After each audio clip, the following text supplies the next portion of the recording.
Saudara, terima kasih Anda masih bersama kami di Warta Nusantara, dan berikut kita akan berbicara lebih jauh mengenai harapan dan tantangan di 2010. Memasuki tahun 2010, bangsa Indonesia masih dihinggapi dengan kegamangan dari beragam persoalan yang terjadi di tahun 2009, seperti persoalan politik, sosial ekonomi, dan budaya misalnya. Bahkan menjelang tutup tahun, bangsa Indonesia dikejutkan dengan meninggalnya Presiden keempat Republik Indonesia, Bapak Abdurrahman Wahid. Dan lantas apa pengaruhnya terhadap perjalanan bangsa tahun ini, dan apa pula langkah yang tepat untuk menghadapi tahun 2010, kita akan bahas bersama Bapak Indra Hasan. Beliau adalah Ketua Umum dari Gerakan Membangun Tanah Air atau GEMTA. Dan beliau sudah ada di sebelah kanan saya. Pak Indra, selamat pagi, selamat tahun baru 2010. Assalamualaikum warahmatullahi wabarakatuh. Waalaikumsalam warahmatullahi wabarakatuh. Selamat pagi, Pak. Pak Indra, sebelum kita bicara 2010, saya ingin kita sedikit banyak berbicara mengenai 2009. Tetapi saya lebih ingin lagi kita ketahui bersama bahwa masyarakat Indonesia saat ini masih berkabung karena Presiden keempatnya Bapak Abdurrahman Wahid Rabu 30 Desember kemarin meninggal dunia. Saya ingin pandangan Bapak, mungkin ini waktu yang tepat kita ungkapkan kalau menurut Pak Indra sendiri, sosok seperti apa Gus Dur tersebut. Saya mohon izin. Ya, silakan. Sebelum saya menyampaikan pemahaman apa yang saya punyai, saya ucapkan Happy New Year untuk seluruh masyarakat Indonesia khususnya dan dunia pada umumnya. Dan saya mengajak kita semua pemirsa untuk mendoakan almarhum Bapak Gus Dur dengan baca surah Al-Fatihah sesuai dengan keyakinan saya imani. Yang insya Allah kita harapkan beliau diterima amal kebaikannya dan diampuni Allah Subhanahu wa taala atas dosa-dosanya, Allah lapangkan alam kuburnya, dan keluarga yang ditinggalkan diberi ketabahan dan kesabaran. Al-Fatihah. A'udzubillahi minasyaitonir rajim. Bismillahirrahmanirrahim. Alhamdulillahirabbil alamin. Arrahmanirrahim. Maliki yaumiddin. Iyyaka na'budu wa iyyaka nasta'in. Ihdinas siratal mustaqim.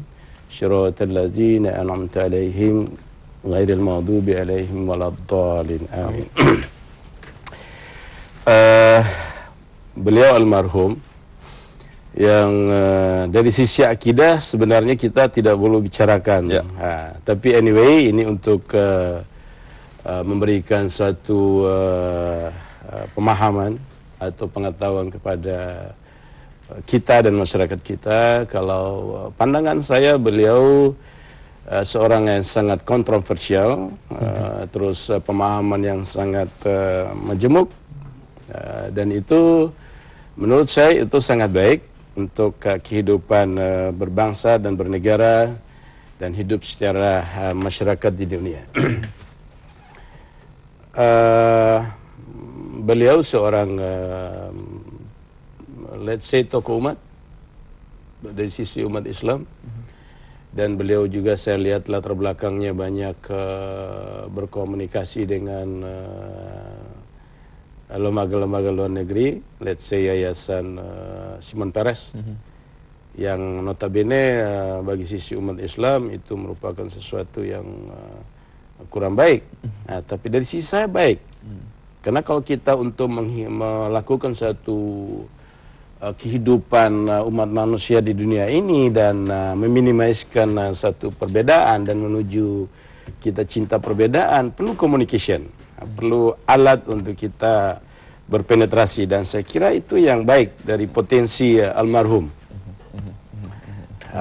Sisi lain, beliau dipilih oleh rakyat, tanda kutip di dalam tidak secara demokrasi seperti sekarang ini. Dipilih oleh wakil rakyat melalui konstitusi demokrasi pemilu, dan itu adalah pilihan rakyat melalui wakil rakyat.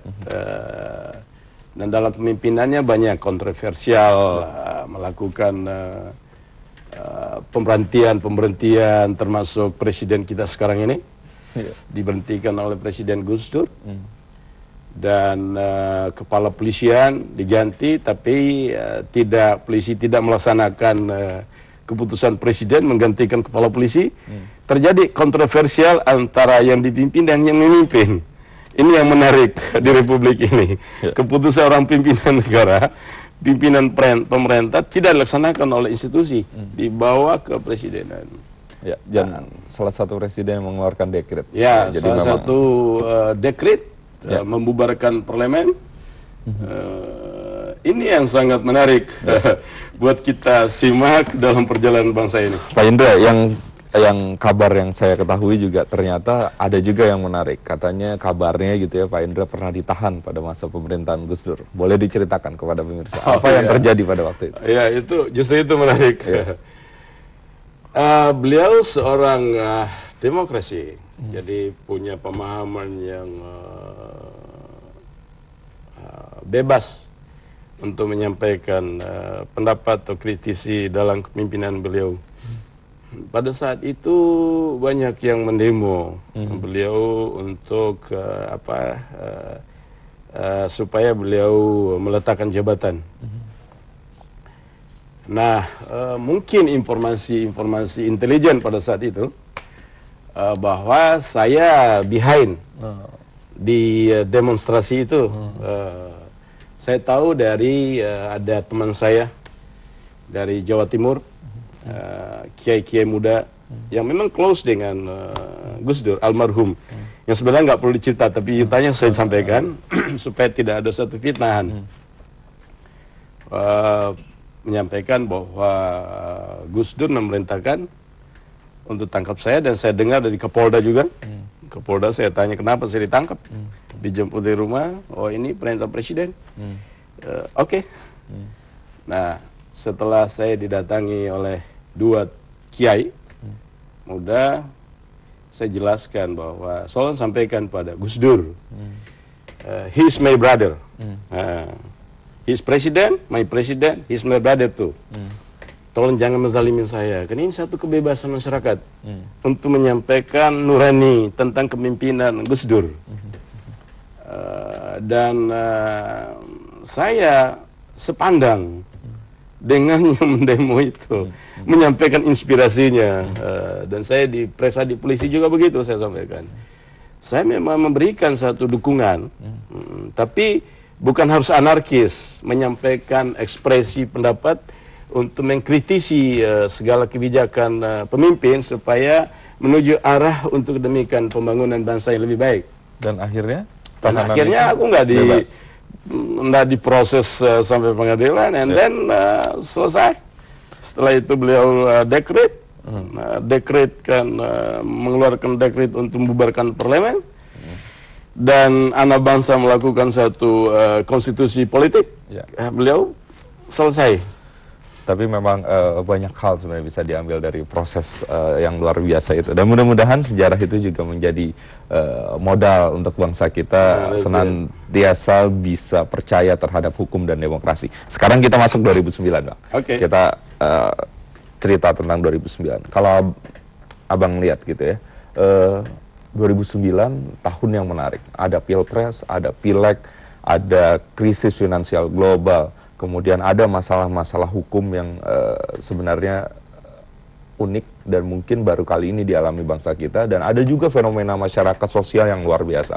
Sekarang ada social network yang ternyata bisa mengintervensi banyak permasalahan di Indonesia. Saya mau bahas satu persatu.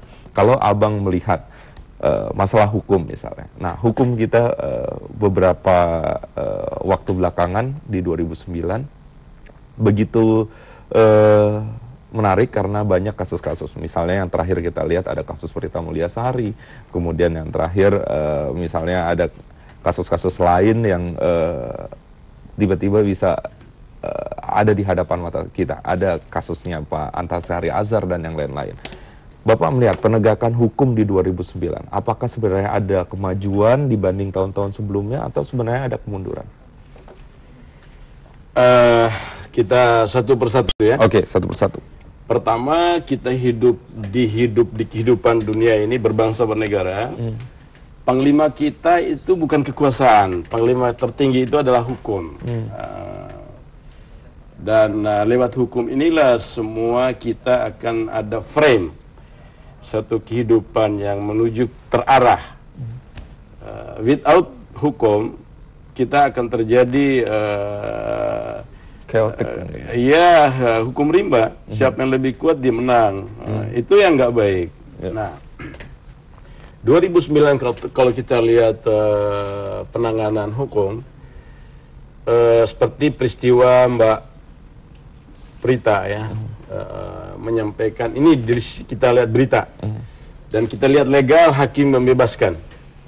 Ada satu kebangkitan moral force untuk mengingatkan penegak-penegak hukum bahwa ada satu keputusan yang secara formal dan ada juga keputusan yang mendasari formal itu harus dasar juga nurani. Ada kehidupan sosial kontrol. Nah, Prita itu melakukan sosial kontrol karena ada satu kejadian pada dirinya.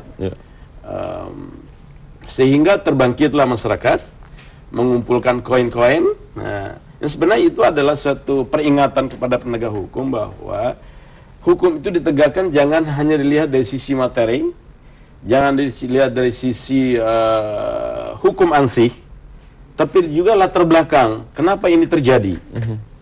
Itu. Nah, di Indonesia ini yang ada adalah satu penangkapan, satu penahanan. Tidak ada satu penjelasan tentang hukum kepada masyarakat. Ini harus diperbaiki. Jadi sehingga masyarakat itu paham mana yang boleh dilakukan, mana yang tidak boleh dilakukan.